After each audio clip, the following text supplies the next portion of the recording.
past student athletes and is a community member and advocate, and he's going to talk a little bit about such an important measure of information. So without further ado, let's have a round of applause for Mr. Scott Davis.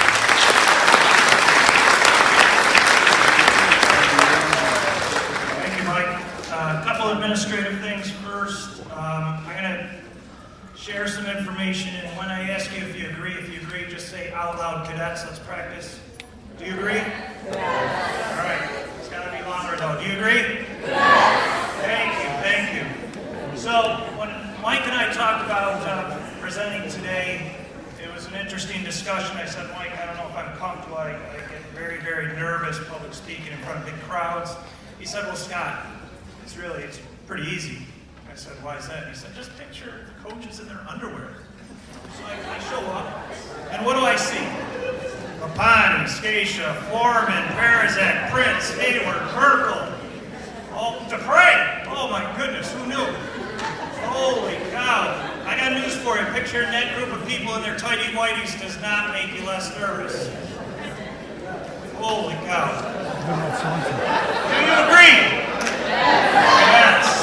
Thank you. So I'm going to go into a couple of points about communication and perspectives. We got fundamentally two groups of people here. We have adults and students. The students generally, and we know this as adults because we were students before, we were your age before, so remember that.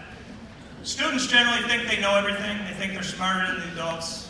They think the adults are too old to know what they know. They think the world's changed fundamentally, such as adults don't have the perspective that the kids have. Who agrees? Yeah. Notice who spoke up. It was the students that spoke up there. The other interesting perspective about that is, the truth is, kids aren't smarter. However, they are infinitely more informed than we were at their age. Why? Technology. They have the world of information in the palm of their hands. Adults, this is true. They're infinitely more knowledgeable than we were. They're not smarter, their IQs aren't more, but they're infinitely more knowledgeable. Please understand that when we're trying to influence them and teach them and educate them for their own protection, that preaching isn't going to work. So I'm not going to preach to you about anything tonight, okay? You're not going to hear preaching, but you are going to hear some experience, some life experiences that I hope will make an impact on your lives. So, the truth is, the world is a more uncertain place than it's ever been. Who agrees with that? Yes! And you know what, guys? That scares us as adults.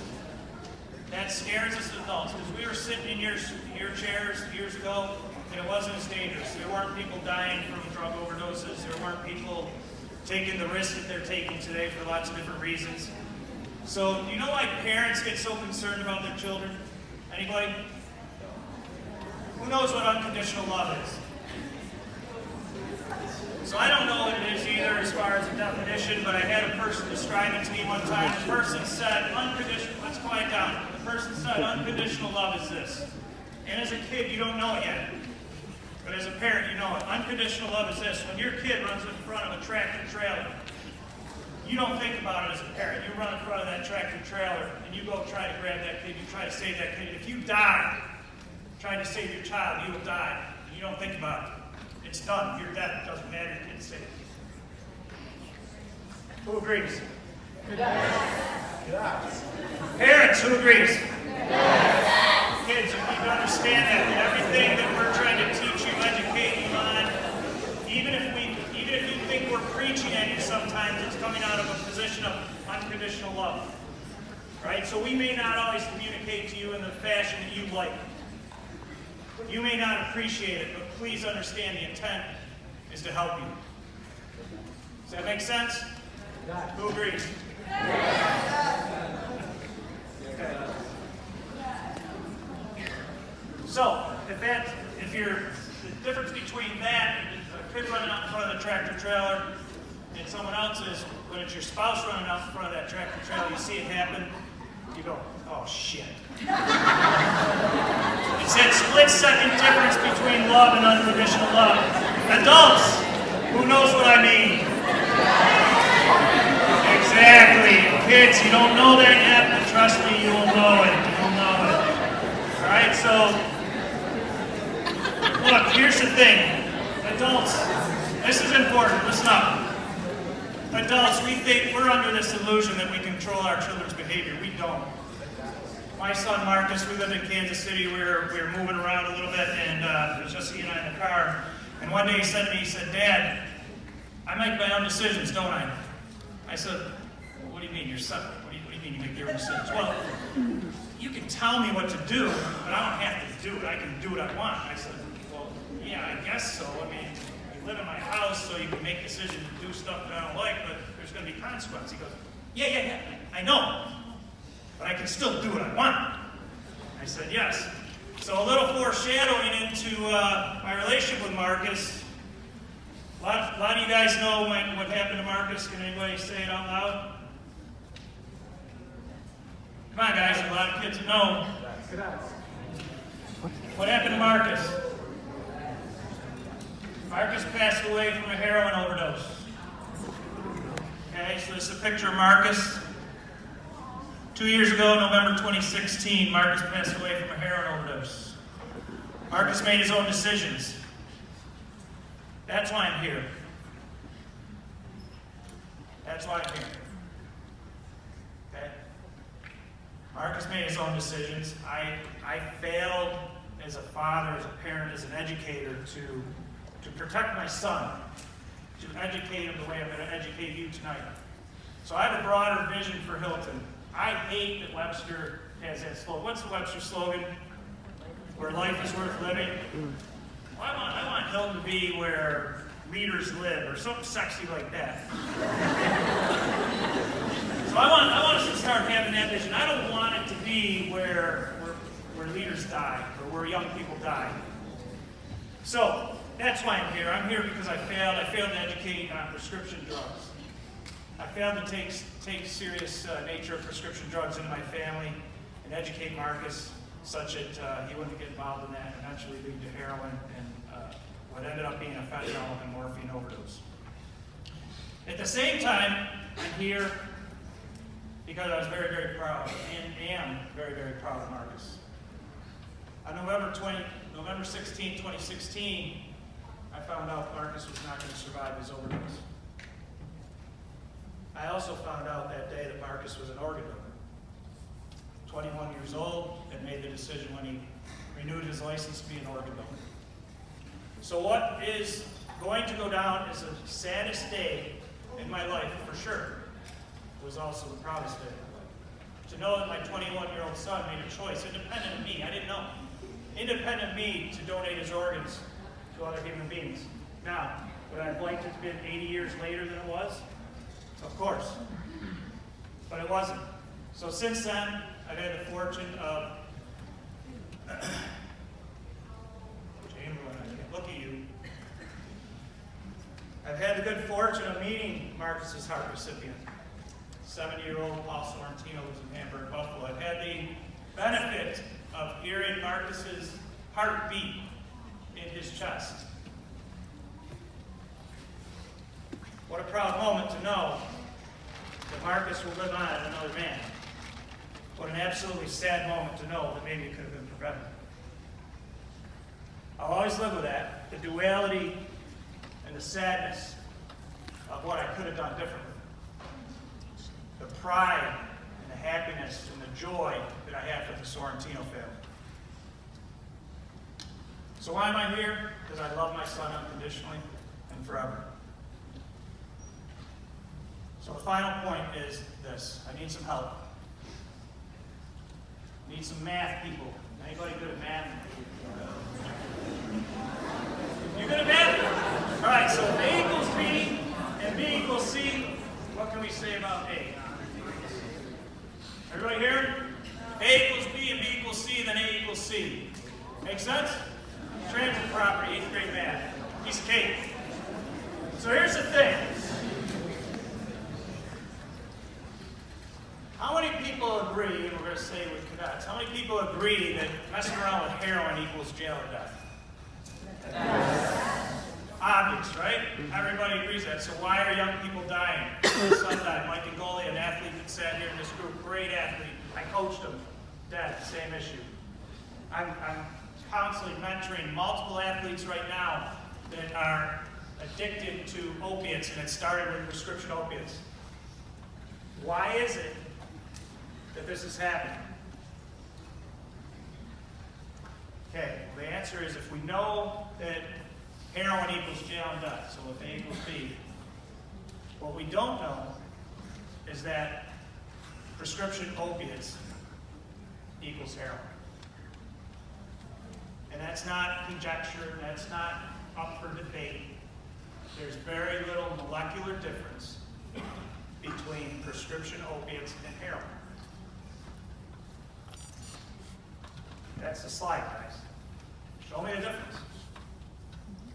There's not much. So, here's the challenge.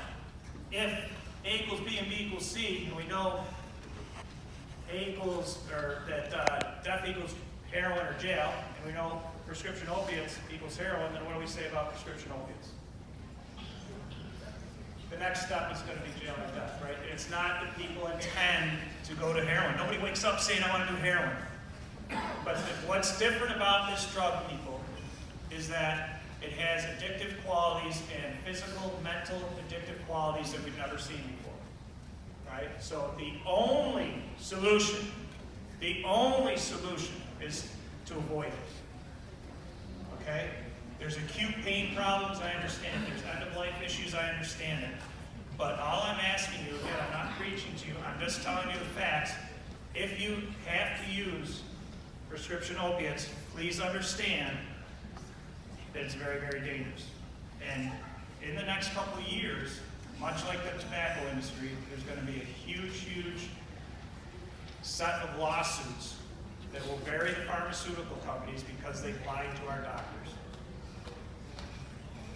Can you play the video, please? Yeah. So it's only 45 seconds.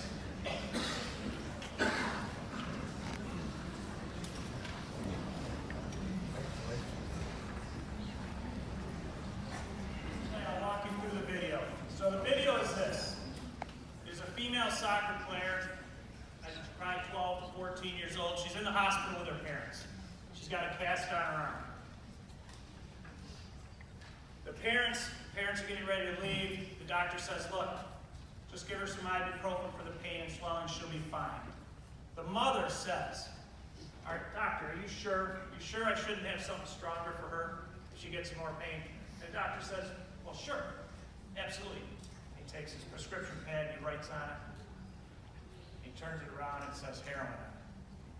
He says, is this what you want? And the father and mother say, of course not, of course not. So the challenge we have, who knows what implicit bias is? There's a lot of talk about implicit bias. Does anyone know the definition of implicit bias? Nobody? So implicit bias is an attribution of characteristics or behaviors to a group of people. Okay? In this case, the implicit bias with doctors is that they're doing what's in our best interest. Right? So we, as adults, as children, may look at prescription drugs as, hey, it's got to be safe. It's been prescribed by a doctor. That's what we've been raised our whole life to believe. Agreed? Cadets? The challenge here is the pharmaceuticals lied to the doctors. The doctors have been duped. So please, I'm not preaching. Yeah, unmuted. I'm not preaching, but take this video very seriously. One on the bottom.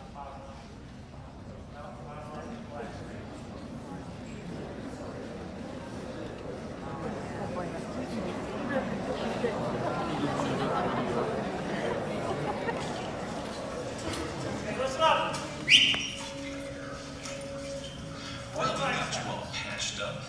I'll give you a script for some ibuprofen, and that should help with the swelling.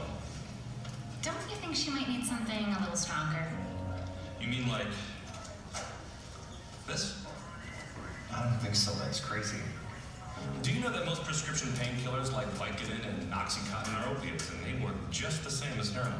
and if not used sparingly, can lead to heroin addiction. You know what? She's tough. We're just gonna stick to the ibuprofen. Sounds good. So the other thing, guys, we are supposed to feel pain. You're not supposed to not feel pain. You're just not supposed to feel unmanageable pain. Understand that. That's all I have. I'm not preaching to you. I'm stating the facts as I know them. We can't, at the end of the day, parents, we can't control our children's behavior. I just shipped my middle son out to North Carolina, scaring the hell out of me. He's a 10-hour drive away. I can't control what he does as much as I want to. He has free will, just like Marcus knew. Students, understand that your parents want nothing but the best for you. Unconditional love is real. They may not always say it the way you want to hear it, but please understand it's coming from a place of love. Love is the strongest emotion available to us. And please go into any decision with the facts. This particular decision is really, really important. Please stay away from the prescription opiates. Please, please, please, as much as you can, stay away from prescription opiates. Who agrees?